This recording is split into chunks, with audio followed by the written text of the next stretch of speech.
Pharmaceutical and medicine companies will be able to administer drugs that are still in development to the severely ill under a new scheme titled Early Access to Medicines. As soon as it's ruled that the potential benefits of a particular experimental drug is greater than the risks associated with it, then drug firms will be able to administer it to patients who are severely ill or have debilitating diseases. The kinds of drugs that can be administered can be given to those patients that are not strictly within the perimeters to go for clinical trialling. At present, pharmaceutical companies can administer drugs to patients before they're licensed, but only if the patient agrees to join in a clinical trial.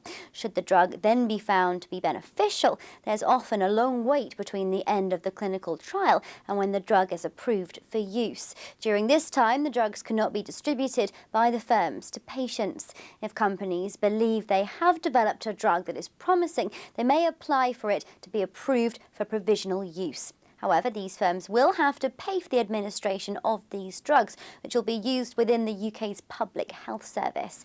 The benefit of applying for the scheme is that companies will be able to keep the data gathered from usage on patients to aid it when applying for a licence for worldwide distribution.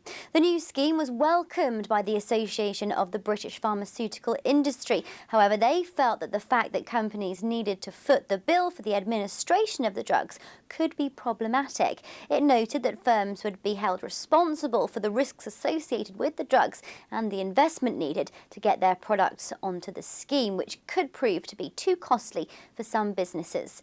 The scheme is set to start running from April this year and is expected to go up for review in a year's time. This story was brought to you by QBE, the business insurance specialist.